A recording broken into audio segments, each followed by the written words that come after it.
কেন্দ্রীয় ব্যাংকের নতুন গভর্নর দায়িত্ব নিচ্ছেন আজ। টাকা চুরির ঘটনা তদন্তে মাঠে এফবিআই। বৈঠক করবে সিআইডি ও বাংলাদেশ ব্যাংক কর্তৃপক্ষের সঙ্গে। সুন্দরবনের শ্যালা নদীতে কয়লা ভর্তি কার্গো জাহাজ ডুবির ঘটনায় উদ্ধার কাজ শুরু হয়নি এখনো, তদন্ত কমিটি গঠন। বারবার উচ্ছেদের পরেও রেল লাইনের উপর ঝুঁকিপূর্ণভাবে বসছে বাজার, লোহার বেড়া দেওয়ার উদ্যোগ রেলওয়ের। বিকল্প ব্যবস্থার পরামর্শ নগর পরিকল্পনাবিদদের। এবং সিরাজগঞ্জের বেলকুচিতে সুতা রং করার কারখানাগুলোতে নেই বর্জ্য শোধনাগার, খালের পানি দূষিত হয়, স্বাস্থ্য ঝুঁকিতে হাজারো মানুষ।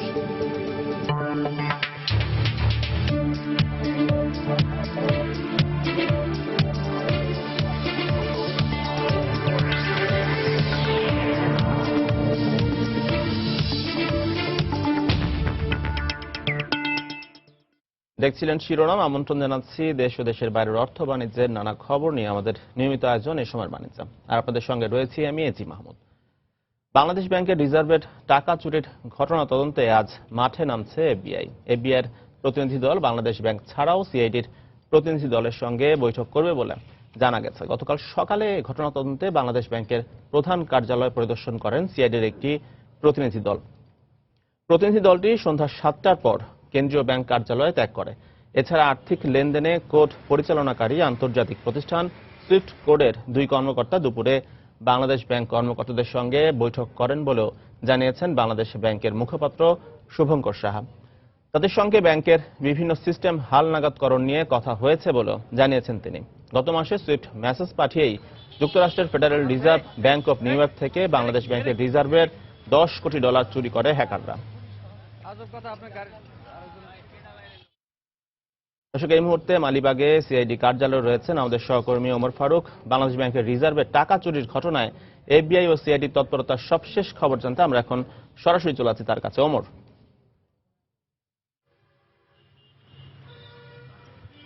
এজি এখন পর্যন্ত সিআইডির যে মালিবাগের কার্যালয় এবং যেটি প্রধান কার্যালয়, সেই কার্যালয়ে এফবিআইয়ের যে টিমটির আসার কথা এবং বৈঠক করার কথা, সেই ধরনের এখনো পর্যন্ত কিছু হয়নি। কিছুক্ষণ আগেও আমরা সিআইডির কর্মকর্তাদের সাথে কথা বলেছি। তারা আমাদেরকে যেটা জানিয়েছেন যে তারা অন্য একটি মিটিং নিয়ে এই মুহূর্তে ব্যস্ত রয়েছেন।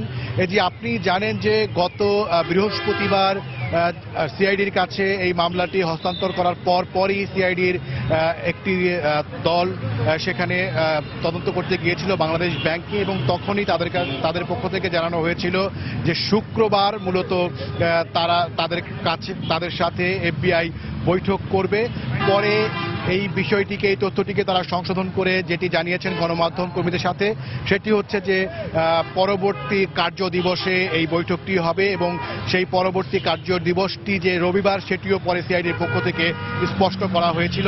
তবে আজ সকাল থেকে এখন পর্যন্ত সিআইডির কোনো কর্মকর্তাই আমাদেরকে এ বিষয়ে সুনির্দিষ্টভাবে কিছু বলেননি যে আজ কখন তাদের সাথে বৈঠক হবে।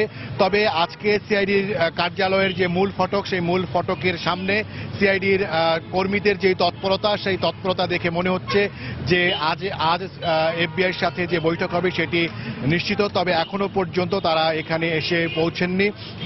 এর পাশাপাশি আপনাকে এই তথ্যটি জানিয়ে দিই, সেটি হচ্ছে যে এই বৈঠকের মধ্য দিয়ে যে বাংলাদেশ ব্যাংকের হ্যাক হওয়া বা চুরি হওয়া টাকার বিষয়ে তদন্তের ক্ষেত্রে যে খুব বেশি ফলপ্রসূ সহযোগিতা পাওয়া যাবে এফবিআইয়ের পক্ষ থেকে, সেটি মনে করেন না পুলিশ এবং গোয়েন্দারা। তারা যেটি বলছেন যে এর আগেও বেশ কয়েকটি ঘটনায় এফবিআই তদন্তে সংশ্লিষ্ট হয়েছিল, তবে তাদের কাছ থেকে এখন পর্যন্ত কোনো ধরনের ফলপ্রসূ কোনো তথ্য বা সহযোগিতা পাওয়া যায়নি। তারপরও যেহেতু এই ঘটনাটি একটি আন্তর্জাতিকভাবে আলোচিত ঘটনা এবং বাংলাদেশে তো বটেই, অনেক দেশেরই এটি সবচাইতে বড় মানি লন্ডারিং এর ঘটনা এবং সবচাইতে বড় টাকা চুরি, রিজার্ভ হ্যাক যেটি বলেন, অনেক বড় একটি ঘটনা। সে কারণে আন্তর্জাতিক একটি সংস্থাকে সংশ্লিষ্ট করে এই বিষয়ে একটি স্পষ্ট এবং বিতর্কমুক্ত একটি তদন্ত তারা করতে চান এবং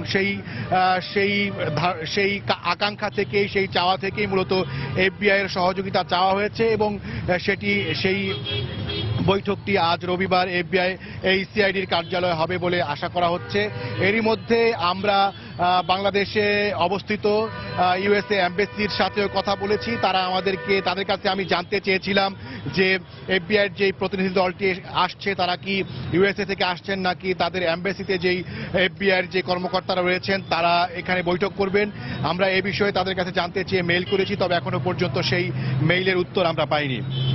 এই ছিল এখন পর্যন্ত আমার হাতে সবশেষ। দর্শক, রাজধানীর মালিবাগের সিআইডি কার্যালয় থেকে আমাদের সঙ্গে সরাসরি যোগ দিয়েছিলেন সহকর্মী ওমর ফারুক। তিনি জানাচ্ছিলেন বাংলাদেশ ব্যাংকের রিজার্ভের টাকা চুরির ঘটনায় এফবিআই ও সিআইডির তৎপরতার সবশেষ খবরাখবর। বাংলাদেশ ব্যাংকের নতুন গভর্নর হিসাবে আজ দায়িত্ব গ্রহণ করবেন সাবেক সচিব ফজলে কবির। ডক্টর আতিউর রহমানের পদত্যাগের পর গত 15 মার্চ নতুন গভর্নর হিসাবে সোনালী ব্যাংকের চেয়ারম্যান ফজলে কবিরের নাম ঘোষণা করেন অর্থমন্ত্রী আবুল মাল আব্দুল মুহিত। এর আগে দেশের বিভিন্ন মন্ত্রণালয়ের সচিব পদে দায়িত্ব পালন করেছেন তিনি। 2008 সাল থেকে 2010 সাল পর্যন্ত সোনালী ব্যাংক এবং 2012 থেকে 2014 সাল পর্যন্ত বাংলাদেশ ব্যাংকের পরিচালক হিসেবে দায়িত্ব পালন করেছেন তিনি।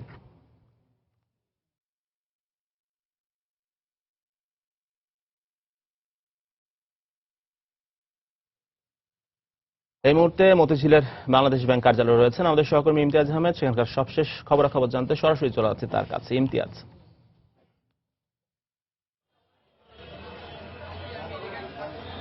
এটি বাংলাদেশ ব্যাংকের নতুন গভর্নর ফজলে কবির 11টায় আসলে বাংলাদেশ ব্যাংকে আসার কথা ছিল, কিন্তু তিনি এখনো এসে পৌঁছেননি। আমাদের কাছে সর্বশেষ যে তথ্য রয়েছে, তিনি প্রথমেই সোনালী ব্যাংকে গিয়েছেন এবং সোনালী ব্যাংকের বোর্ড সভায় তিনি উপস্থিত আছেন। ওখান থেকে তিনি সরাসরি বাংলাদেশ ব্যাংকে চলে আসবেন, এমনটাই কিন্তু আমরা জানি। আপনি জানেন যে সোনালী ব্যাংকের আসলে প্রধান কার্যালয় মতিঝিলের বাংলাদেশ ব্যাংকের কার্যালয় ঠিক বিপরীত পাশেই রয়েছে। সেখান থেকে আসলে তার চলে আসতে খুব বেশি সময় লাগবে না। আমরা কেন্দ্রীয় ব্যাংক থেকে আগে বলা হয়েছিল 11টা থেকেই তিনি অফিস করবেন। আমরা এখানে সকাল থেকে এখানে বসে আছি, এখন পর্যন্ত তিনি আসেননি। সেই বোর্ড সভায়, সোনালী ব্যাংকের বোর্ড সভায় এখন পর্যন্ত তিনি রয়েছেন। ওখান থেকে সরাসরি আসলে বাংলাদেশ ব্যাংকের কেন্দ্রীয় কার্যালয়ে চলে আসবেন। তো সকাল থেকে আমরা যেমনটা দেখতে পেয়েছি, কেন্দ্রীয় ব্যাংকের আসলে সব ধরনের প্রস্তুতি রয়েছে। নতুন গভর্নরকে বরণ করার জন্য তারা সব ধরনের প্রস্তুতি নিয়েছেন। সবগুলো অধিদপ্তর এবং যে বিভাগগুলো রয়েছে সেখানে আসলে সব ধরনের প্রস্তুতি নেওয়া হয়েছে নতুন গভর্নরকে বরণ করে নেওয়ার জন্য। সকাল 9টার কিছু পরেই যে দুজন ডেপুটি গভর্নর রয়েছেন তারা কিন্তু আসলে ব্যাংকে প্রবেশ করেছেন এবং এছাড়া অন্যান্য যে এক্সিকিউটিভ ডিরেক্টররা রয়েছেন তারাও কিন্তু আসলে কেন্দ্রীয় ব্যাংকে প্রবেশ করেছেন। সবগুলো অধিদপ্তর থেকে আসলে সব ধরনের প্রস্তুতি নেওয়া হয়েছে। একটা বিষয়, 11টার আসলে পরেই নতুন গভর্নর প্রবেশ করার কথা থাকলো, যদি এখনো আসেননি, তিনি অল্প কিছুক্ষণের মধ্যে চলে আসবে এমনটা আমরা জানতে পেরেছি। এবং বাংলাদেশ ব্যাংকের সূত্রে আসলে যতটা তিনি বলেছেন, তিনি সরাসরি এখান থেকে চলে যাবেন, একটি কেন্দ্রীয় ব্যাংকের কার্যালয়ে একটি মিটিংয়ে বসবেন এবং মিটিংয়ের পরবর্তীতে তিনি সাংবাদিকদের সঙ্গে কথা বলবেন, এমনটা এখন পর্যন্ত কেন্দ্রীয় ব্যাংকের পক্ষ থেকে জানানো হয়েছে। তার আগে তিনি আসলে সাংবাদিকদের সঙ্গে কোনো ধরনের কথা বলবেন না বলে আসলে আগে থেকে আমাদেরকে বলে দেওয়া হয়েছে। তারপর আসলে তিনি সাংবাদিকদের সঙ্গে সরাসরি যখন কথা বলবেন তখনই আসলে জানতে পারবো তিনি প্রথম দিন যোগদান করার পরে তার কার্যতালিকায় কি কি থাকবে, কিংবা কোন কোন বিষয়গুলো আসলে প্রথম দিন তিনি সমাধান করবেন, কিংবা কোন কোন বিষয়গুলো নিয়ে প্রথমেই তিনি কাজ শুরু করবেন। তবে এর আগে গণমাধ্যমে তিনি বেশ কিছু কথা বলেছেন, তাতে আসলে আমরা ধরে নিতে পারি প্রথমেই তার কার্যতালিকার প্রথমে যে বিষয়টা থাকবে সেটা হলো যে হ্যাক হওয়া টাকাটা উদ্ধারের বিষয়টা তার কার্যতালিকার প্রথমেই থাকবে, এমনটা কিন্তু তিনি ফজলে কবির আমাদেরকে সরাসরি বলেছেন। এবং দ্বিতীয় যে কার্যতালিকায় যে বিষয়টা থাকতে পারে আমরা ধারণা করছি সেটা হলো, আপনি জানেন যে এখন পর্যন্ত 4জন ডেপুটি গভর্নরের মধ্যে 2জন ডেপুটি গভর্নর রয়েছেন, বাকি 2জন কিন্তু আসলে নেই। সেই 2জন ডেপুটি গভর্নর নিয়োগের জন্য যে সার্চ কমিটি গঠন করা হয়েছে সেখানে কিন্তু ফজলে কবিরকে প্রদান করা হয়েছে। তো সেটা আসলে তার কার্যতালিকার একটি উল্লেখযোগ্য অংশ জুড়েই থাকবে, এমনটা কিন্তু ধারণা করছি। কিছুক্ষণের মধ্যেই নতুন গভর্নর চলে আসবে, তার পরবর্তীতে আমরা আসলে বিস্তারিত জানিয়ে দিতে পারবো। জি দর্শক, বাংলাদেশ ব্যাংকের নতুন গভর্নর দায়িত্ব গ্রহণ করবেন আজ, আর সেই খবরাখবর জানাতে মতিঝিলের বাংলাদেশ ব্যাংক কার্যালয় থেকে আমাদের সঙ্গে সরাসরি যোগ দিয়েছিলেন সহকর্মী ইমতিয়াজ আহমেদ। এদিকে যুক্তরাষ্ট্রের ফেডারেল রিজার্ভ থেকে বাংলাদেশ ব্যাংকে চুরি হওয়া অর্থ ফিলিপিন্সে পাচার হওয়ার বিষয়ে তদন্তে দেশটির ব্যাংকিং ব্যবস্থা যে সহযোগিতা করছে তাতে এটাই প্রমাণিত হয় যে ফিলিপিন্সের ব্যাংকিং ব্যবস্থার ব্যাপারে দায়িত্বশীল ভূমিকা পালন করছে। এমনটাই মনে করছে দেশটির প্রেসিডেন্সিয়াল যোগাযোগ উন্নয়ন এবং পরিকল্পনা অফিস কর্তৃপক্ষ। সংস্থা কর্তৃপক্ষটি বলছে, অর্থ চুরির বিষয়টি ফিলিপিন্সে হয়েছে তা নিশ্চিত হওয়ার পরপরই সময় নষ্ট না করে সাথেই তদন্তে নেমেছে দেশটির সিনেট। চুরির বিষয় নিশ্চিত হয়ে যে ব্যবসায়ীর ব্যাংক অ্যাকাউন্টে অর্থ দেওয়া হয়েছিল ওই অ্যাকাউন্ট সহ অর্থ জব্দ করার আদেশ দিয়েছে দেশটির আদালত। আর পুরো জালিয়াতির পেছনে রিজার্ভ ব্যাংকের কোন কোন ঊর্ধ্বতন ব্যক্তি জড়িত তা বের করে আনার চেষ্টা চালাচ্ছে দেশটির anti money laundering council. Salud Bautista ng PhilRem. Sinabi ni Deguito Mr. Chairman, just one question. Senator Recto. sa East-West দর্শক, দেশের সবচেয়ে বড় সমুদ্র বন্দর চট্টগ্রাম বন্দরের খবরাখবর জানাতে আমরা এখন সরাসরি চলে যাচ্ছি সহকর্মী কমলদের কাছে। তিনি রয়েছেন নগরীর বন্দর এলাকায়। কমল। ধন্যবাদ। টানা 3 দিন সরকারি বন্দর পর আবার সরগরম হয়ে উঠেছে দেশের প্রধানতম সামুদ্রিক বন্দর চট্টগ্রাম বন্দর। সকাল থেকে আমরা দেখেছি বন্দরে পণ্য ওঠানামার পাশাপাশি চলছে ডেলিভারি প্রক্রিয়া। এখন দেখেছি যেহেতু রাজনৈতিক পরিস্থিতি এবং আবহাওয়া অনুকূলে থাকায় কিন্তু দেশের প্রধান সামুদ্রিক বন্দর চট্টগ্রাম বন্দরে কিন্তু জাহাজ আসার পরিমাণ ক্রমশ বাড়ছে। আজ এই দেশের প্রধানতম সামুদ্রিক বন্দরে কিন্তু আমরা দেখেছি 79টি জাহাজ অবস্থান করছে। এর মধ্যে প্রধান যে বন্দরের যে প্রধান 15টি জেটি রয়েছে, সে 15টি জেটিতে যে 15টি জাহাজ অবস্থান করছে এবং 15টি জাহাজ থেকে পণ্য খালাস চলছে। এছাড়া আমরা দেখছি চট্টগ্রাম বন্দরের যে বহির্নোঙ্গরের মধ্যে জাহাজ রয়েছে প্রায় 59টি। এর মধ্যে 36টি জাহাজ থেকে পণ্য খালাস হচ্ছে বহির্নোঙ্গরে, আর 13টি জাহাজ পণ্য খালাসের অপেক্ষা রয়েছে। আপনি জানেন বন্দরে বহির্নোঙ্গরে যেসব জাহাজ অবস্থান করছে মূলত মাদার ভেসেল, যেসব জাহাজ ড্রাফটের কারণে বন্দরে জেটিতে আসতে পারে সেসব জাহাজ বন্দরে বহির্নোঙ্গরে অবস্থান নিয়ে লাইটার জাহাজের মাধ্যমে পণ্য খালাস করে। আর এর মধ্যে পণ্যের মধ্যে থাকে গম, চাল, চিনি এবং বিশেষ করে সিমেন্ট, ক্লিংকার আমরা যত জানি। এর মধ্যে চট্টগ্রাম বন্দরে যে 79টি জাহাজ অবস্থান করছে, এর মধ্যে যে প্রধান 15টি জেটি, এছাড়া আমরা দেখতে পাচ্ছি বন্দরের কন্টেনারবাহী জাহাজ রয়েছে 17টি, কার্গো ভেসেল রয়েছে সর্বোচ্চ পরিমাণ অর্থাৎ 20টি কার্গো ভেসেল চট্টগ্রাম বন্দরে অবস্থান করছে। এর মধ্যে এছাড়া রয়েছে খাদ্যপণ্যবাহী জাহাজ রয়েছে 6টি, সারবাহী জাহাজ রয়েছে 8টি, সিমেন্ট ক্লিংকারবাহী জাহাজ রয়েছে 11টি, চিনিবাহী জাহাজ রয়েছে 4টি এবং অয়েল ট্যাঙ্কার জ্বালানি তেল খনিজ ভোজ্য তেল নিয়ে জাহাজ রয়েছে 2টি। এর মধ্যে দেখেছি আমরা যে সব জাহাজ পণ্য কিন্তু বিপুল পরিমাণ পণ্য নিয়ে চট্টগ্রাম বন্দর অবস্থান করছে এবং যেহেতু এখন কোনো রাজনৈতিক অস্থিরতা নেই সেখানে কিন্তু ডেলিভারি প্রক্রিয়াও স্বাভাবিক রয়েছে। আমি একটা বিষয় বলি, চট্টগ্রাম বন্দর কিন্তু 36,375 টিউজ ধারণ ক্ষমতা সম্পূর্ণ চট্টগ্রাম বন্দর আছে। আমরা দেখতে পাচ্ছি 22,515টি কন্টেনার অবস্থান করছে। এই গত 24 ঘন্টায় বন্দর কর্তৃপক্ষ প্রায় 3,334টি কন্টেনার তারা ডেলিভারি দিয়েছে এবং আজকে ডেলিভারি উপযোগী রয়েছে প্রায় 4,175 কন্টেনার আজকে ডেলিভারি হওয়ার কথা রয়েছে এবং কাগজপত্র প্রস্তুত রয়েছে বলে কাস্টমস কর্মকর্তারা আমাদেরকে জানিয়েছেন। এছাড়া আমরা দেখতে পাচ্ছি চট্টগ্রাম বন্দর কর্তৃপক্ষ গত 24 ঘন্টায় 6,890টি কন্টেনার তারা হ্যান্ডেলিং করেছে। এর মধ্যে তারা বিভিন্ন জাহাজ থেকে গ্রহণ করেছে 2,469টি কন্টেনার এবং বিভিন্ন জাহাজে তারা তুলে দিয়েছে 4,421টি কন্টেনার তারা বিভিন্ন জাহাজে তুলে দিয়েছে। আজ চট্টগ্রাম বন্দরে 10টি জাহাজ প্রবেশ করার কথা রয়েছে, পণ্যবাহী জাহাজ, এবং একইভাবে আরো 10টি জাহাজ চট্টগ্রাম বন্দর ছেড়ে যাওয়ার কথা রয়েছে। যেহেতু এখন অনেকটা শীতকাল পেরিয়ে গ্রীষ্মকাল চলছে এবং বর্ষা আসন্ন, কিন্তু আপনি জানেন যে সাগর যখন স্বাভাবিক থাকে বা রাজনৈতিক পরিস্থিতি যখন স্বাভাবিক থাকে তখন কিন্তু বন্দরে পণ্য উঠানামা কিংবা ডেলিভারি প্রক্রিয়ায় তেমন কোনো বাধা সৃষ্টি হয় না। তবে যেহেতু সামনে আসছে বর্ষা মৌসুম, সেই বর্ষা মৌসুমে কিন্তু বন্দরে পণ্য হ্যান্ডেলিং কিছুটা সমস্যা হয়, বিশেষ করে বহির্নোঙ্গরে। যেহেতু খোলা জাহাজ থেকে গম কিংবা সিমেন্ট কিংবা অন্যান্য পণ্য তুলতে হয়, সেখানে যদি বৃষ্টি হলে কিন্তু সেখানে পণ্য ওঠানামা বন্ধ হয়ে যায়। তবে এখন যেহেতু বৃষ্টি হয়নি, শুরু হয়নি এবং রৌদ্রোজ্জ্বল আবহাওয়া রয়েছে, সে কারণে কিন্তু বন্দরের যে পণ্য ওঠানামা কিংবা ডেলিভারি প্রক্রিয়া তাতে কোনো বাধা সৃষ্টি হচ্ছে না। যে কারণে কিন্তু আমরা দেখতে পাচ্ছি বারবার যদি 1 বা 2 দিন 3 দিন যদি সরকারি বন্ধ থাকে কন্টেনার জন্য যে আশঙ্কাটা থেকে যায়, কিন্তু এবার তেমন আশঙ্কার সৃষ্টি হয়নি। কারণ বন্দর কর্মকর্তারা জানিয়েছেন তারা যেহেতু 3 দিন সরকারি বন্ধ ছিল, বৃহস্পতিবার ছিল 17 মার্চ বিশ্ব শিশু দিবস এবং বঙ্গবন্ধুর জন্মদিন, এবং এরপর ছিল শুক্রবার এবং শনিবার, টানা 3 দিন সরকারি বন্ধ। কিন্তু সরকারি 3 দিন বন্ধের যে একটি প্রতিক্রিয়া বন্দরের পরের কথা কিন্তু তা পড়েনি। আমরা দেখেছি ডেলিভারি প্রতিদিনই কিন্তু বন্দরে যে ডেলিভারি প্রক্রিয়া সেই ডেলিভারি চলেছে এবং ব্যবসায়ীরাও যেহেতু 3 দিন সরকারি বন্ধ থাকবে তারা আগে থেকে তারা ডেলিভারি প্রক্রিয়া সম্পন্ন করে এনে তারা কাগজ সম্পন্ন করে এবং ডেলিভারি প্রক্রিয়া শেষ করেছে। আর বিশেষ করে একটা বিষয় বলি, ঢাকা চট্টগ্রাম মহাসড়কে কিন্তু এখন যানজট অনেকটা কমে এসেছে, তার প্রভাবটি কিন্তু বন্দরে এসে পড়েছে। যেহেতু ঢাকা চট্টগ্রাম মহাসড়কে তেমন কোনো যানজট নেই, পণ্য চলে যেতে পারছে বা পণ্য কাঁচামালগুলি বন্দরে আসতে পারছে, সে কারণে কিন্তু আমরা দেখতে পাচ্ছি এখন একটা স্থিরতা বিরাজ করছে। অর্থাৎ রাজনৈতিক পরিস্থিতি স্বাভাবিক থাকার বন্দরের যেটা কর্মচাঞ্চলতা, সেই কর্মচাঞ্চলতা বিরাজ করছে এই চট্টগ্রাম বন্দরে। হয়তো যেহেতু এখন আগামীতে বর্ষা মৌসুমে আসলে কিছুটা বিঘ্ন সৃষ্টি হতে পারে বলে ব্যবসায়ীরা বলছেন এবং তারা বলছেন তখন হয়তো বহির্নোঙ্গরে হয়তো কিছুটা বিঘ্ন হবে, কিন্তু বন্দরের যে প্রধান জেটিগুলো রয়েছে যে 15টি জেটি, সেই জেটিতে কিন্তু পূর্ণতম পণ্য খালাস হচ্ছে। আমরা আজকেও দেখেছি যে বন্দরের যে 15টি প্রধান জেটি রয়েছে সেখানে স্বাভাবিক গতিতে পণ্য খালাস হচ্ছে। তো চট্টগ্রাম বন্দর থেকে এই ছিল আমার কাছে সর্বশেষ। দর্শক, চট্টগ্রাম সমুদ্র বন্দরের খবর জানাতে আমাদের সঙ্গে সরাসরি যোগ দিয়েছিলেন সহকর্মী কমল।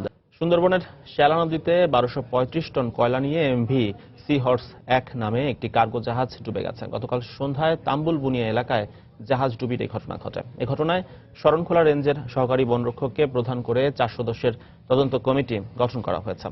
সুন্দরবন পূর্ব বিভাগের বিভাগীয় বন কর্মকর্তা সাইদুল ইসলাম জানিয়েছেন, চট্টগ্রাম থেকে কয়লাবাহী এমভি সি হর্স 1 নামের কার্গো জাহাজটি সুন্দরবনের মধ্য দিয়ে খুলনার উদ্দেশ্যে যাচ্ছিল। পথে চাঁদপাই রেঞ্জের তাম্বুল বুনিয়া এলাকায় শ্যালা নদীতে একটি ডুবন্ত জাহাজের মাস্তুলের সঙ্গে ধাক্কা লেগে জাহাজটি ডুবে যায়। জাহাজের 12 জন নাবিক সাঁতরে তীরে উঠে আসেন। সুন্দরবনে একের পর এক কয়লাবাহী ও তেলবাহী কার্গো জাহাজ ডুবির ঘটনায় উদ্বেগ প্রকাশ করেছেন পরিবেশবিদরা। সুন্দরবনের মধ্য দিয়ে নৌযান চলাচল বন্ধে সরকারকে দ্রুত কার্যকর পদক্ষেপ নেওয়ার আহ্বান জানিয়েছেন তারা।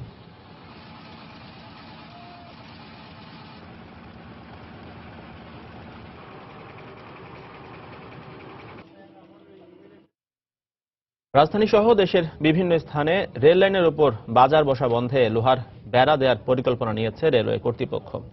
দুর্ঘটনা কমানো আর অবৈধ দখল ঠেকাতে এমন বেড়া কার্যকর ভূমিকা রাখবে বলে মনে করছেন রেলমন্ত্রী। তবে এ পদ্ধতি স্থায়ী কোনো সমাধান নয় মন্তব্য করে বিকল্প ব্যবস্থা নেওয়ার আহ্বান জানিয়েছেন নগর পরিকল্পনাবিদরা। বিস্তারিত দেখুন রাশেদ বাপির প্রতিবেদনে।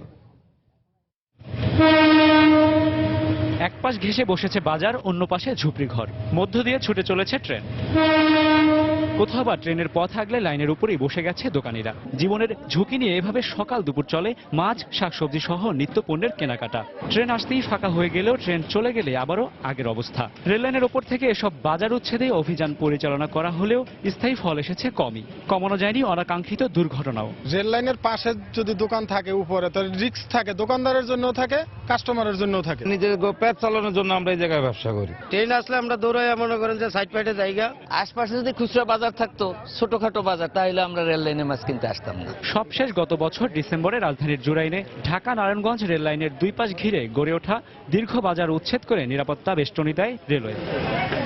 দুর্ঘটনা রোধ ও রেলের জমির অবৈধ দখল ঠেকাতে পর্যায়ক্রমে দেশের সর্বত্র রেল লাইনের দুই পাশে এমন বেড়া দেওয়া হবে বলে জানান রেলমন্ত্রী। যারা অবৈধভাবে রেলপথ দখল করে তাদেরকে প্রতিহত করার জন্য আমরা লোহার বেড়া দিয়ে থাকি। এতে বেশ সুফল আমরা পেয়েছি। ঢাকা শহরের আশেপাশে এবং সমগ্র দেশব্যাপী পর্যায়ক্রমে আমরা ফেন্সিংয়ের ব্যবস্থা করব। তবে এতে স্থায়ী সমাধান হবে না মন্তব্য করে ক্রেতা বিক্রেতাদের জন্য বিকল্প ব্যবস্থা গড়ে দেওয়ার আহ্বান এই নগর পরিকল্পনাবিদের। রেল লাইনের দুপাশে আমরা এই সহজে স্বল্প মূল্যে বাজার বসানোর ব্যবস্থা করে দিয়েছি। এর সাথে জড়িত রয়েছে জিআরপি, এর সাথে জড়িত রয়েছে আইন শৃঙ্খলা বাহিনী এবং এলাকার মাস্তান। প্রতি ভিত্তিতে এই জায়গায় নজর দেওয়া যেমনি করে দরকার, তেমনি করে দরিদ্র অথবা নিম্নবিত্ত মানুষের জন্য হাট বাজারের ব্যবস্থা সাশ্রয়ী মূল্য করার জন্য সরকারকে নজরদারি করতে হবে। নিরাপত্তার স্বার্থে রাজধানীর কারওয়ান বাজার রেল লাইনের দুই পাশে বেশ কয়েক বছর আগেই লোহার বেড়া দিয়েছিল কর্তৃপক্ষ। তবে সব উপেক্ষা করে রেল লাইনের উপরে জীবনের ঝুঁকি নিয়ে অবাধে চলছে কেনাবেচা। তাই শুধু লোহার বেড়া নয়, এসব বন্ধে রেলওয়ের কঠোর নজরদারি আহ্বান সংশ্লিষ্টদের। রাশেদ বাপ্পি, সময় সংবাদ, ঢাকা। সিরাজগঞ্জের বেলকুচিতে সুতা রং করার কারখানাগুলোতে নেই কোনো বর্জ্য শোধনাগার। বর্জ্য ফেলা হচ্ছে পাশের ওয়াবদা খালে। এতে খালের পানি দূষিত হয়, স্বাস্থ্য ঝুঁকিতে পড়ছেন আশপাশের মানুষ। এমন অবস্থায় বর্জ্য শোধনাগার স্থাপনে সরকারের সহযোগিতা চাইলেন ব্যবসায়ীরা। বিস্তারিত রিঙ্কু কুণ্ডুর প্রতিবেদনে। গত কয়েক বছর ধরে সিরাজগঞ্জের বেলকুচি উপজেলার ওয়াবদা খালের দুপারে গড়ে উঠেছে বেশ কয়েকটি সুতা প্রসেস মিল। এসব কারখানায় সুতা তৈরির কারণে প্রচুর পরিমাণ বর্জ্য তৈরি হলেও তা পরিশোধনের কোনো ব্যবস্থা রাখা হয়নি। কোনো পরিকল্পনা ছাড়াই প্রতিদিনই বর্জ্য সরাসরি ফেলা হচ্ছে খালে। এতে দূষিত হয়ে পড়েছে খালের পানি। রাসায়নিক বিষযুক্ত পানি ব্যবহার করে স্বাস্থ্য ঝুঁকিতে পড়ছে সাধারণ মানুষ। পাশাপাশি নষ্ট হচ্ছে আশেপাশে ফসলি জমির উর্বরতাও। থাকা যায় না, পানি খাওয়া যায় না, পানি খাওয়া অসুখ হয়। এর পাশেই বাড়ি আমাদের, ওই টিউবওয়েলের পানি নোংরা পানি উঠছে, আমরা খাইতে প্রতিটা লোকে অসুস্থ। এই খালটা জানি জনগণ ব্যবহার করতে পারে, এখানে মাছ চাষ করতে পারে, এখানে তো মানুষ নামতেই পারে না। খুব ভয়াবহ অবস্থা। মিল কর্তৃপক্ষ বলছে পরিবেশ দূষিত হলেও ব্যয়বহুল হওয়ায় বর্জ্য শোধনাগার স্থাপন সম্ভব নয়। এ অবস্থায় সরকারি সহায়তার দাবি জানালেন ব্যবসায়ী নেতারা। সিরাজগঞ্জের এই তাঁত শিল্পকে টিকে রাখার জন্য, লক্ষ লক্ষ শ্রমিকের কর্মসংস্থান টিকে রাখার জন্য ইটিভির মাধ্যমে একটি বিশুদ্ধ পানি শোধনাগার প্রকল্প গ্রহণ করার জন্য আমি সরকারের কাছে অনুরোধ করছি। পরিবেশের ভারসাম্য রক্ষায় বর্জ্য শোধনাগার স্থাপনের চেষ্টা চলছে বলে জানালেন জেলা প্রশাসক। যারা তাঁত শিল্পের সঙ্গে জড়িত তাদের নিয়ে উপজেলা প্রশাসন একাধিক মিটিং করেছে। তারাও এতে সম্মত। হলিস্টিক অ্যাপ্রোচ লাগবে, বিভিন্ন সেক্টরাল অ্যাপ্রোচ লাগবে। তো ইতিমধ্যে আমরা দেখেছি যে ক্যাবিনেট সেক্রেটারি মহোদয় পরিবেশ অধিদপ্তরকে পত্র দিয়েছেন। তো আমরা আশা করছি হয়তো জনস্বাস্থ্য প্রকৌশল অধিদপ্তরকেও চিফ ইঞ্জিনিয়ার মহোদয়কে চিঠি দিলে তারাও হয়তো একটা টিম পাঠিয়ে এটার উপর একটা ব্যবস্থা গ্রহণ করবে। ওয়াবদা খালের দুপারে গড়ে ওঠা 20টি সুতা প্রক্রিয়াজাত কারখানায় প্রতিদিন প্রায় 1 লাখ লিটার বর্জ্য তৈরি হয়। রিঙ্কু কুন্ডু, সময় সংবাদ, সিরাজগঞ্জ। রাজধানী গুলিস্তানে পুলিশ হেডকোয়ার্টার্সে ইউপি নির্বাচন আইন শৃঙ্খলা পরিস্থিতি নিয়ে সংবাদ সম্মেলনে বক্তব্য রাখছেন আইজিপি একেএম শহীদুল হক। আমরা এখন সরাসরি চলে যাচ্ছি সেখানে। এবং নির্বাচনী বিধি, আচরণ বিধি এগুলি যাতে মেনে চলে সংশ্লিষ্ট সকলে, সেগুলি আমরা এনফোর্স করে থাকি। সেই পর্বটা এখনো চলছে, কালকে শেষ হবে। নির্বাচনের দিন যে প্রথম নির্বাচন হবে 22 তারিখ, সেখানে আমরা নির্বাচনী নিরাপত্তা ব্যবস্থা, কেন্দ্রের নিরাপত্তা দিয়ে থাকি। আমরা ভোটাররা ভোট কেন্দ্রে আসবে, ভোট দিয়ে আবার যার যার বাড়ি ঘরে যাবে, সেই নিরাপত্তা আমরা দিয়ে থাকি। নির্বাচনী কর্মকর্তা যারা থাকে তাদের নিরাপত্তা, নির্বাচনী মালামাল নিরাপত্তা, এগুলি আমরা দিয়ে থাকি। সেটা আমরা প্রস্তুত আছি, আমাদের প্রস্তুতি আছে। এরপর নির্বাচন পরবর্তী আইন শৃঙ্খলা পরিস্থিতি যাতে স্বাভাবিক থাকে সেই ব্যবস্থা আমরা নিয়ে থাকি। তো আমাদের এই ব্যবস্থাগুলিতে আমরা নির্বাচনের দিন আমরা ভোট কেন্দ্রে নির্বাচন কমিশন যেভাবে আইন শৃঙ্খলা বাহিনী মোতায়েন করতে বলছে, আপনারা বোধহয় ইতিমধ্যে জানেন, সেইভাবে আমরা আইন শৃঙ্খলা বাহিনী, পুলিশ, আনসার নির্বাচন কেন্দ্রে অস্ত্র সহ কর্তৃপক্ষ থাকবে। আর প্রত্যেকটা ইউনিয়নে পুলিশের মোবাইল পার্টি থাকবে এবং প্রত্যেকটা উপজেলায় পুলিশের স্ট্যাক রিজার্ভ থাকবে। প্রত্যেকটা ইউনিয়নে র্যাবের মোবাইল পার্টি থাকবে, বিজিবি মোবাইল পার্টি থাকবে এবং ক্ষেত্র বেশি আমরা ব্যাটালিয়ন আনসার মোবাইল পার্টি আমরা নিয়োগ করতে পারি। আমাদের এক্সিকিউটিভ ম্যাজিস্ট্রেট থাকবে, জুডিশিয়াল ম্যাজিস্ট্রেট থাকবে, তারাও কর্তৃপক্ষ থাকবে। তো আমাদের এই নির্বাচন কমিশন যে স্কেল দিয়েছে, সেই স্কেলের অতিরিক্ত জেলা পুলিশ সুপারের কাছে যদি ফোর্স থাকে, অতিরিক্ত সে মোতায়েন করতে পারবে। এটা ডিস্ট্রিক্ট টু ডিস্ট্রিক্ট ভেরি করবে, যেখানে ফোর্সের বেশি আছে সেখানে আরো তারা রিএনফোর্স করবে। তা আমাদের বাংলাদেশ পুলিশের আমাদের প্রায় 40,000 জনবল এখানে নিয়োজিত থাকবে। র্যাবের প্রায় 9,000, বিজিবির প্রায় 9,000, ব্যাটালিয়ন আনসার 4,000 মতো থাকবে, আর অঙ্গীভূত আনসার থাকবে 1,25,000 মতো। সর্বমোট সব বাহিনী মিলে আমাদের প্রায় 1,80,000 নিরাপত্তা কর্মী এই নির্বাচনে আমরা নিয়োজিত থাকব। তো আমি যে জিনিসটা সবসময় বলি যে আমরা জনগণের সহায়তা, পুলিশ সবসময় সংশ্লিষ্ট সকলের সাথে, সরকারি ব্যবসায়ী সহ সমস্ত সংস্থার সাথে সুসম্পর্ক রেখে তাদের সহযোগিতা নিয়ে সর্বোপরি জনগণের সহায়তা নিয়ে আমরা কাজকর্ম করে থাকি। অতীতে আমরা জনগণের কাছ থেকে সাহায্য সহযোগিতা পেয়েছি। এই ক্ষেত্রে আমরা বিশেষ করে যারা নির্বাচনের প্রতিদ্বন্দ্বিতা করবেন, প্রার্থী, ইউনিয়ন পরিষদ চেয়ারম্যান পদপ্রার্থী, মেম্বার পদপ্রার্থী, তাদের সমর্থক, ভোটার, জনগণ সকলের সহযোগিতা আমরা চাই। শুধু আইন শৃঙ্খলা বাহিনী দিয়েই সব কাজ করা যায় না যদি জনগণের সহায়তা না থাকে। এখন যারা প্রার্থী হবেন বা প্রার্থী সমর্থক হবেন, তারা যদি সহায়তা করে, আচরণবিধি মেনে চলেন, নির্বাচনী আইন কানুন মেনে চলেন, তাহলে এটা শান্তিভাবে নির্বাচন অনুষ্ঠান করা সম্ভব হবে। আমরা আশাবাদী যে আমরা শান্তিপূর্ণভাবে নির্বাচন সম্পন্ন করতে পারব। নির্বাচন নিরপেক্ষ হবে, অবাধ হবে, এতে কোনো আমাদের সংশয় নেই। শুধু আমরা প্রার্থীদের এবং তাদের সমর্থকদের সহযোগিতা চাই। কারণ এখানে যে তীব্র প্রতিদ্বন্দ্বিতা হয়, যেখানে তীব্র প্রতিদ্বন্দ্বিতা হয় সেখানে টেনশন থাকে, ওই টেনশনকে কেন্দ্র করে অনেক সময় সমস্যার সৃষ্টি হয়। এখন প্রত্যেকটা প্রার্থীকে খেলোয়াড় সুলভ মনোভাব নিতে হবে। যে কোনো প্রতিদ্বন্দ্বিতা একজন জয়ী হবে, দুজন তার জয়ী হবে না। এখন এই হার, জয়, পরাজয় এটা মেনে নেওয়ার মানসিকতা আমাদের থাকতে হবে, আর আইন মানার সংস্কৃতি প্রত্যেক নাগরিকের থাকতে হবে। এটি আমাদের অনুরোধ থাকবে, যদি কেউ কোনো গোলযোগ করে কোনো কেন্দ্রে, গোলযোগ করে তো তার কোনো লাভ নেই। গোলযোগ হলে ওখানে যে প্রিজাইডিং অফিসার থাকবে, তাকে ক্ষমতা দেওয়া আছে নির্বাচন কমিশনের পক্ষ থেকে, সে সিদ্ধান্ত নেবে। সে সিদ্ধান্ত নিতে পারে ওই কেন্দ্রে ভোট বন্ধ করে দেওয়া, স্থগিত করে দেওয়া। তো যে গোলযোগ করে তাতে কোনো লাভ নেই, বরং গোলযোগের কারণে তার বিরুদ্ধে ফৌজদারি মামলা হবে, সে মামলা আসামি হবে, পরবর্তীতে তার প্রার্থী পদ বাতিল হয়ে যেতে পারে। তাহলে এই জিনিসটা প্রত্যেকটা প্রার্থীর এবং সমর্থকদের বুঝতে হবে যে আমি গোলযোগ করব, আমি মাসলম্যানগিরি করব, কিন্তু এতে তার কোনো লাভ হবে না, আলটিমেটলি সে কোনো এখান থেকে বেনিফিট পাবে না। রাজধানী গুলিস্তানের পুলিশ হেডকোয়ার্টার্সে ইউপি নির্বাচন আইন শৃঙ্খলা পরিস্থিতি নিয়ে সংবাদ সম্মেলনে বক্তব্য রাখছিলেন আইজিপি একেএম শহীদুল হক। আমরা তখন সরাসরি ছিলাম সেখানে। দর্শক, রাজধানীর আগারগাঁও স্থপতি ভবনের উদ্বোধনী অনুষ্ঠানে বক্তব্য রাখছেন প্রধানমন্ত্রী শেখ হাসিনা। আমরা এখন সরাসরি চলে যাচ্ছি সেখানে।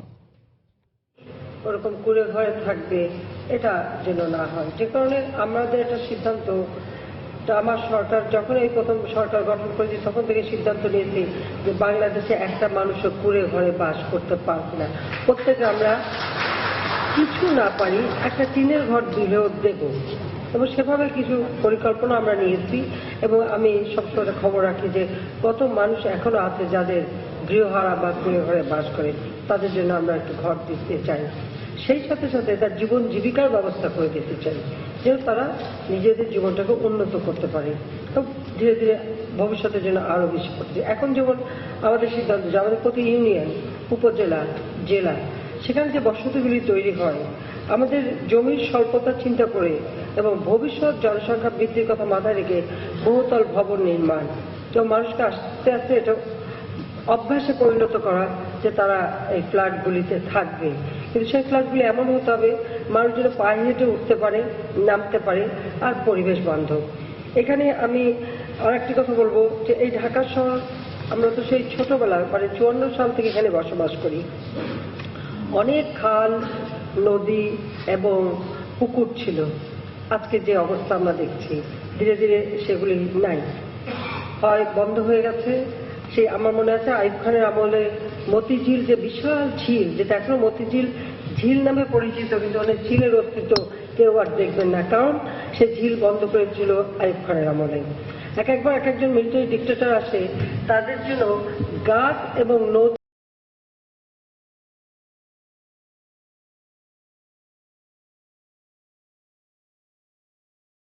যে পান্থপথে আপনার গাড়িতে চলেন, এটা কিন্তু একটা খাল। এই খালে নৌকা চলতো, এটা আমার নিজের চোখে দেখা।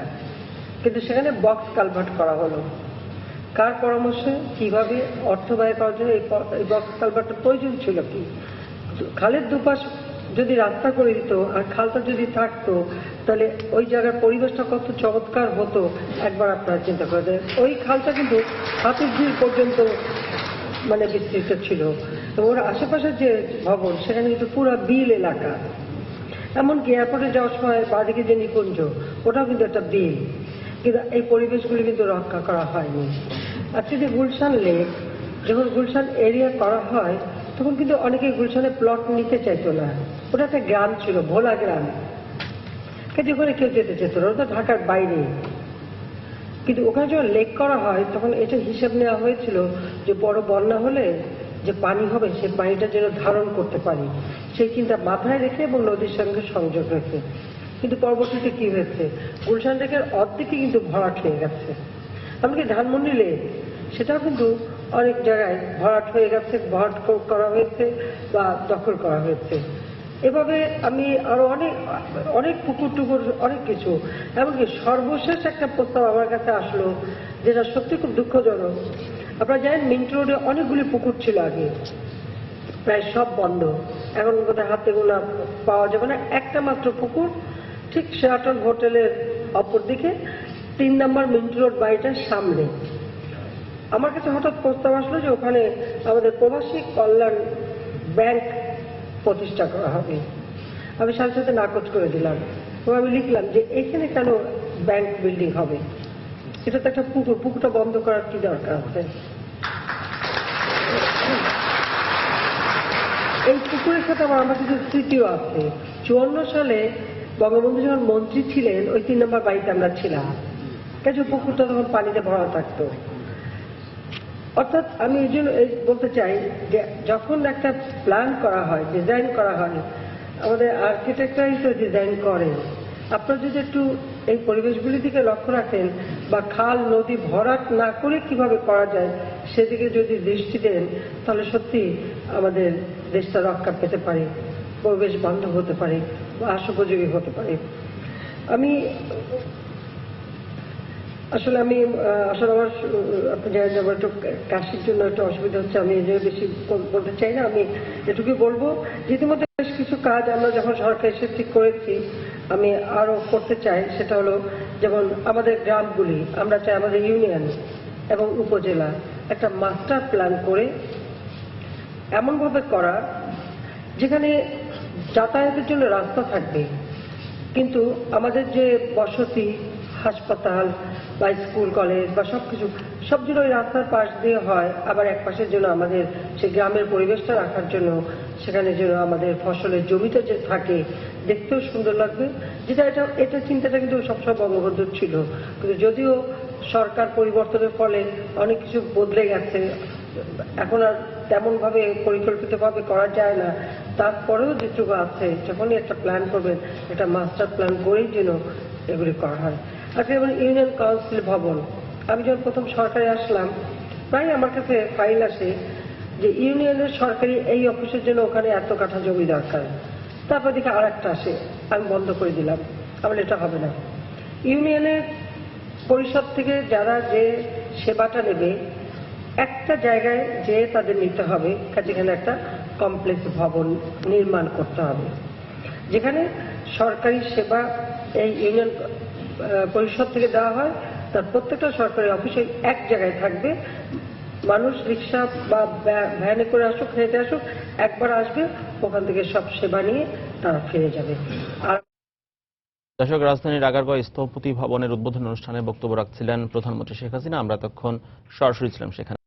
শাহজালাল আন্তর্জাতিক বিমানবন্দরের নিরাপত্তা ব্যবস্থার উন্নয়নে নির্বাচিত ব্রিটিশ নিরাপত্তা সংস্থার সঙ্গে 21 মার্চ চুক্তি স্বাক্ষর হবে এবং 22 মার্চ থেকে 23 মার্চের মধ্যে তারা কাজ শুরু করবে বলে জানিয়েছেন বেসামরিক বিমান চলাচল ও পর্যটন মন্ত্রী রাশেদ খান মেনন। এ বিষয়ে সিভিল এভিয়েশন সম্মেলন কক্ষে আন্তঃমন্ত্রণালয় বৈঠকের পর গতকাল সাংবাদিকদের এ তথ্য জানিয়েছেন মন্ত্রী। এ সময় তিনি আরও জানান, বাংলাদেশ থেকে সরাসরি বিমানে পণ্য পরিবহনে ব্রিটিশ নিষেধাজ্ঞা প্রত্যাহারের বিষয়ে দুদেশের পররাষ্ট্রমন্ত্রীর মধ্যে কথা হয়েছে। কালকে অর্থনৈতিক কমিটি যেটা রয়েছে ক্যাবিনেটের, সেই অর্থনৈতিক কমিটিতে যাবে। অর্থনৈতিক কমিটির অ্যাপ্রুভ যখন হবে তখন এটা পারচেজ কমিটিতে যাবে। পারচেজ কমিটি করার পরে 25 দিনের মধ্যে কন্ট্রাক্ট সই হয়ে গেলে আমরা আশা করছি তাদের কাজকর্ম তারা 22 তারিখ থেকে 23 তারিখ থেকে তারা শুরু করবে। ব্রিটিশ পররাষ্ট্রমন্ত্রী আমাদের পররাষ্ট্রমন্ত্রীর সাথে কথা হয়েছে এবং সেখানে এই কাজগুলো সম্পন্ন হওয়ার সাথে তারা বলেছেন যে তাহলে তখন এটা পলিটিক্যাল লেভেলে ডিসকাশন হবে। রফতানি আয়ের লক্ষ্যমাত্রা অর্জনে কৃষি পণ্যের বহুমুখীকরণের দিকে বাড়তি নজর দিতে হবে। এক্ষেত্রে পণ্য প্রক্রিয়াজাতকরণ শিল্পের প্রসার ঘটানো দরকার। ষষ্ঠ আন্তর্জাতিক কৃষি প্রযুক্তি মেলার সমাপনী অনুষ্ঠানে এমন কথা বলেন বাণিজ্যমন্ত্রী তোফায়েল আহমেদ। 3 দিনের এই মেলা বেশ সাড়া জাগিয়েছে ক্রেতা দর্শনার্থীদের মধ্যেও। ধানের চারা রোপণ থেকে শুরু করে সার দেয়া, কাটা ও মাড়াই করা এবং প্যাকেট করা সব ধরনের মেশিনই ছিল এই কৃষি প্রযুক্তি মেলায়। ছিল দীর্ঘ সময় কাঁচা পণ্য সংরক্ষণে, গুদামজাত করা ও পণ্য উৎপাদনে ব্যবহৃত ছোট বড় নানা ধরনের যন্ত্রপাতি। নতুন ব্যবসা শুরু কিংবা চলতি ব্যবসার সম্প্রসারণে উপযুক্ত যন্ত্রপাতির খোঁজে উদ্যোক্তাদের ভিড়ও দেখা গেছে বেশ। ফুড আইটেমের মধ্যে যেটা করা যায়, স্বল্প পয়সায় যেটা বিজনেসটা করা যায়, ওই ধরনের বিজনেস করতেছে। এগ্রো ফুডের কি ধরনের প্রসেসিং, কোনো মেশিন টেশিন বা অন্যান্য জিনিসগুলো আসছে কিনা, বা আমরা কোনটা নিলে উপকৃত হতে পারি বা কোনটা করা যায়, এই সোর্সিং এর জন্যই আসলে এখানে আসা। আমরা আরো এক্সপানশনের জন্য নতুন একটা ফ্যাক্টরির জন্য মেশিনারি খুঁজছি। দেশি বিদেশি অত্যাধুনিক এসব মেশিন কেনা ও তথ্য সংগ্রহে দর্শনার্থীদের আগ্রহে সন্তুষ্ট অংশ নেয়া প্রতিষ্ঠানের প্রতিনিধিরা। আমাদের এই স্টলটাতে আপনার পাবেন হচ্ছে all kind of packaging solution or food processing solution. Customer visit অনেক করছে, অনেকজন আমাদের এই অটোমেটিক এই মেশিন আমরা নিয়ে এসেছিলাম এক্সিবিশনে, অলরেডি সেল হয়ে গেছে, অনেকজন নেওয়ার প্রতিশ্রুতি দিয়েছেন। গম, ভুট্টা বা অন্যান্য গ্রেইন এগুলো স্টক করে রাখা হয়, এর লংজিভিটি 1 বছর পর্যন্ত ভালো থাকে। আর মেলার সমাপনী অনুষ্ঠানে বাণিজ্য মন্ত্রী বললেন, সপ্তম পঞ্চবার্ষিকী পরিকল্পনায় রপ্তানি পণ্যের বহুমুখীকরণে গুরুত্বপূর্ণ ভূমিকা রাখবে কৃষি খাত। তাই গুরুত্ব দিতে হবে পণ্য প্রক্রিয়াকরণ শিল্প স্থাপনের দিকে। আজকে গ্রামীণ অর্থনীতি আন্তর্জাতিক বিশ্বের কাছে একটি মডেল। সপ্তম পঞ্চবার্ষিকী পরিকল্পনায় আমরা রপ্তানির পণ্য বহুমুখী করার পরিকল্পনা হাতে নিয়েছি এবং সেই নতুন নতুন পণ্য যে আমাদের যুক্ত হবে আমাদের রপ্তানিতে, কৃষি পণ্য তার মধ্যে অন্যতম বড় একটি অংশ। আমাদের দরকার এখন প্রসেসিং ইন্ডাস্ট্রি। এই মেলায় ফ্রান্স, চীন, তাইওয়ান, ইতালি, জার্মানি, ভারত সহ অংশ নিয়েছিল 20টি দেশ। কামরুল হাসান সবুজ, সময় সংবাদ, ঢাকা। উন্নয়নে প্রবাসী, সমৃদ্ধিতে প্রবাসী, এই প্রতিপাদ্যে অনুষ্ঠিত হল প্রবাসী বিনিয়োগকারীদের সংগঠন সেন্টার ফর এনআরবির আন্তর্জাতিক সম্মেলন 2016। প্রবাসীদের সাথে সম্পর্ক বাড়াতে ও দেশে তাদের বিনিয়োগে আগ্রহী করতে এই সম্মেলনের আয়োজন করা হয়। গতকাল সকালে রাজধানীর সোনারগাঁয়ে চলতি বছরের উদ্বোধনী সম্মেলনে উপস্থিত ছিলেন সরকার, বিভিন্ন ব্যাংক এবং আর্থিক প্রতিষ্ঠানের প্রতিনিধিরা। এতে সভাপতিত্ব করেন এনআরবির চেয়ারম্যান MS শেকিল চৌধুরী। অনুষ্ঠানে অর্থ প্রতিমন্ত্রী বলেন, একসময় আমাদের দেশের মানুষকে অবজ্ঞা করা হলেও বর্তমানে তার অনেক উন্নতি হয়েছে। অন্যদিকে বিশ্বের যেসব দেশ থেকে বাংলাদেশের রেমিটেন্স আসে না সে বিষয়ে পদক্ষেপ নেওয়ার পাশাপাশি প্রবাসীদের ব্যাপারে সরকারের বিভিন্ন উদ্যোগের কথাও তুলে ধরেন পররাষ্ট্র প্রতিমন্ত্রী।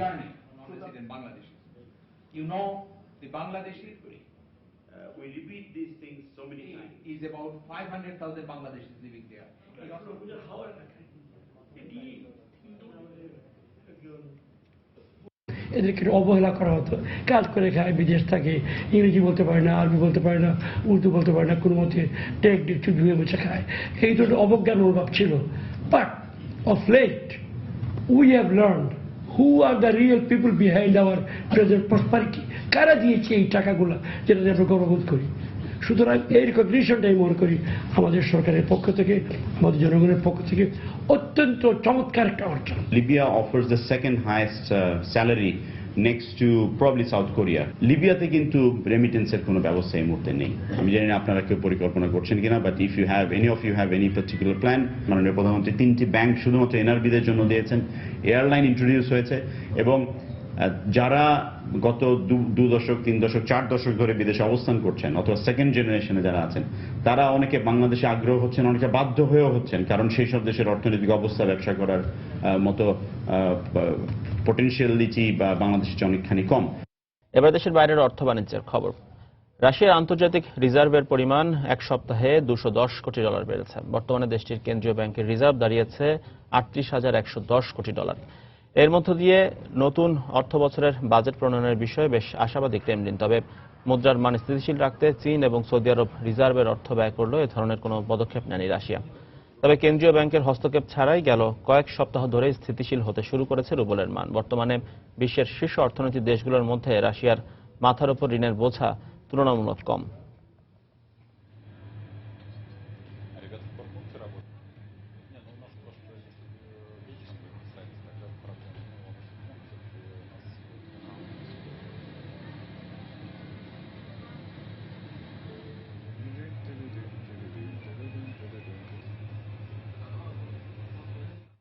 চীনের অর্থনীতি এখন সবচেয়ে কঠিন সময় পার করছে বলে মন্তব্য করেছেন আলিবাবার প্রধান নির্বাহী Jack Ma.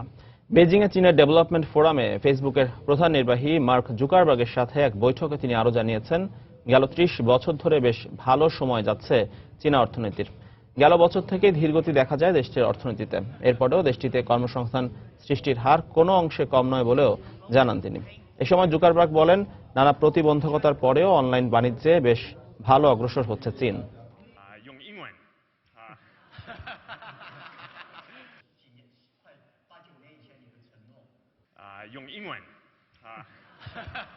People say the China economy is declining. Yes. দর্শক, এবারে জানিয়ে দেব ঢাকা স্টক এক্সচেঞ্জের লেনদেন পরিস্থিতি। আমরা চলে যাচ্ছি ডিএসসির ওয়েবসাইটে।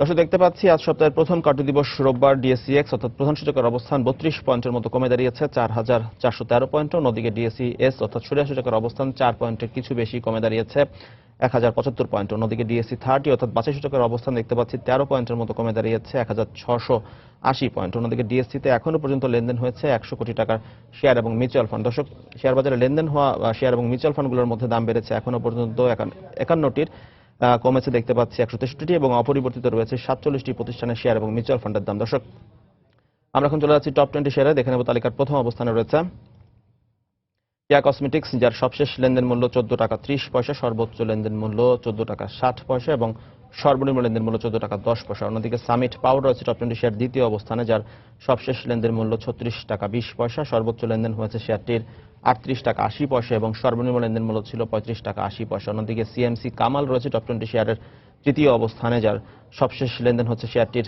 22 টাকা 40 পয়সা। সর্বোচ্চ লেনদেন হয়েছে এখনো পর্যন্ত 22 টাকা 40 পয়সাতেই এবং সর্বনিম্ন লেনদেন হয়েছে শেয়ারটির 21 টাকা 80 পয়সা। লঙ্কা বাংলা ফাইন্যান্স রয়েছে টপ 20 শেয়ারের চতুর্থ অবস্থানে, যার সবশেষ লেনদেন মূল্য 31 টাকা 80 পয়সা। সর্বোচ্চ লেনদেন হয়েছে শেয়ারটি 33 টাকা 10 পয়সা এবং সর্বনিম্ন লেনদেন মূল্য ছিল 31 টাকা 80 পয়সা। অন্যদিকে ফুয়াং সিরামিক রয়েছে টপ 20 শেয়ারের পঞ্চম অবস্থানে, যার সবশেষ লেনদেন মূল্য ছিল লেনদেন হচ্ছে 18 টাকা 70 পয়সা। সর্বোচ্চ লেনদেন হচ্ছে 18 টাকা 70 পয়সাতে এবং সর্বনিম্ন লেনদেন মূল্য ছিল 17 টাকা 80 পয়সা। অন্যদিকে অল টেক্সটাইল রয়েছে টপ 20 শেয়ারের ষষ্ঠ অবস্থানে, যার সবশেষ লেনদেন হচ্ছে শেয়ারটি 30 টাকা 10 পয়সায়। সর্বোচ্চ লেনদেন মূল্য শেয়ারটির এখনো পর্যন্ত উঠেছিল 30 টাকা 60 পয়সা এবং সর্বনিম্ন লেনদেন হচ্ছে 29 টাকা 40 পয়সা। ওরিয়ন ইনফিউশন লিমিটেড রয়েছে টপ 20 শেয়ারের সপ্তম অবস্থানে, যার সবশেষ লেনদেন হচ্ছে শেয়ারটির 66 টাকা 30 পয়সা। সর্বোচ্চ লেনদেন হয়েছে 67 টাকা 50 পয়সা পর্যন্ত এবং সর্বনিম্ন লেনদেন মূল্য 65 টাকা। আমান ফিড রয়েছে টপ 20 শেয়ারের অষ্টম অবস্থানে, যার সবশেষ লেনদেন মূল্য 73 টাকা 40 পয়সা। সর্বোচ্চ লেনদেন হয়েছে শেয়ারটির 74 টাকা 20 পয়সা এবং সর্বনিম্ন লেনদেন মূল্য 71 টাকা 50 পয়সা। স্কয়ার ফার্মা রয়েছে টপ 20 শেয়ারের নবম অবস্থানে, যার সবশেষ লেনদেন মূল্য 261 টাকা 90 পয়সা। সর্বোচ্চ লেনদেন হয়েছে 263 টাকা এবং সর্বনিম্ন লেনদেন হয়েছে শেয়ারটি 261 টাকা 40 পয়সা। সিনো বাংলা ইন্ডাস্ট্রিজ রয়েছে টপ 20 শেয়ারের দশম অবস্থানে, যার সবশেষ লেনদেন মূল্য দেখতে পাচ্ছি 34 টাকা। সর্বোচ্চ লেনদেন হচ্ছে শেয়ারটি 34 টাকা 20 পয়সা এবং সর্বনিম্ন লেনদেন হয়েছে শেয়ারটি 32 টাকা 70 পয়সা। এএফসি অ্যাগ্রো রয়েছে টপ 20 শেয়ারের 11তম অবস্থানে, যার সবশেষ লেনদেন দেখতে পাচ্ছি হয়েছে শেয়ারটি 73 টাকা 90 পয়সা। সর্বোচ্চ লেনদেন হয়েছে শেয়ারটি 74 টাকা 70 পয়সা এবং সর্বনিম্ন লেনদেন মূল্য ছিল 72 টাকা 90 পয়সা। ওয়ান ব্যাংক লিমিটেড রয়েছে টপ 20 শেয়ারের 12তম অবস্থানে, যার সবশেষ লেনদেন হয়েছে 12 টাকা 60 পয়সা লেনদেন হচ্ছে শেয়ারটির এবং সর্বোচ্চ লেনদেন হয়েছে শেয়ারটি 13 টাকা 50 পয়সা এবং সর্বনিম্ন লেনদেন মূল্য ছিল 12 টাকা 60 পয়সা। United power generation and distribution company limited রয়েছে টপ 20 শেয়ারের 13তম অবস্থানে, যার সবশেষ লেনদেন মূল্য 157 টাকা 70 পয়সা। সর্বোচ্চ লেনদেন হয়েছে শেয়ারটি 158 টাকা 90 পয়সা এবং সর্বনিম্ন লেনদেন মূল্য 157 টাকা 70 পয়সা। অন্যদিকে ওরিয়ন ফার্মা রয়েছে টপ 20 শেয়ারের 14তম অবস্থানে, যার সবশেষ লেনদেন মূল্য 39 টাকা 90 পয়সা। সর্বোচ্চ লেনদেন হয়েছে শেয়ারটি 40 টাকা 60 পয়সা এবং সর্বনিম্ন লেনদেন হয়েছে 39 টাকা 60 পয়সা। 15তম অবস্থানে দেখতে পাচ্ছি ফুয়াং ফুড, যার সবশেষ লেনদেন মূল্য 15 টাকা 90 পয়সা। সর্বোচ্চ লেনদেন হয়েছে শেয়ারটি 16 টাকা 10 পয়সা এবং সর্বনিম্ন লেনদেন মূল্য ছিল 15 টাকা 30 পয়সা। দর্শক, এই ছিল আমার কাছে শেয়ার বাজার পরিস্থিতির সবশেষ খবরাখবর। আবারও জেনে দিচ্ছি এই সময়ের বাণিজ্যের শিরোনামগুলো। কেন্দ্রীয় ব্যাংকের নতুন গভর্নর দায়িত্ব নিচ্ছেন আজ। টাকা চুরির ঘটনা তদন্তে মাঠে এফবিআই, বৈঠক করবে সিআইডি ও বাংলাদেশ ব্যাংক কর্তৃপক্ষের সঙ্গে। সুন্দরবনের শ্যালা নদীতে কয়লা ভর্তি কার্গো জাহাজ ডুবির ঘটনায় উদ্ধার কাজ শুরু হয়নি এখনো, তদন্ত কমিটি গঠন। বারবার উচ্ছেদের পরেও রেল লাইনের উপর ঝুঁকিপূর্ণভাবে বসছে বাজার। লোহার বেড়া দেওয়ার উদ্যোগ রেলওয়ের, বিকল্প ব্যবস্থার পরামর্শ নগর পরিকল্পনাবিদদের। এবং সিরাজগঞ্জের বেলকুচিতে সুতা রং করার কারখানাগুলোতে নেই বর্জ্য শোধনাগার, খালের পানি দূষিত হওয়ায় স্বাস্থ্য ঝুঁকিতে হাজারো মানুষ। দর্শক, এই ছিল এই সময়ের বাণিজ্য। যে কোনো খবর পেতে ভিজিট করুন সময়নিউজ.টিভি আর সঙ্গেই থাকুন সময়।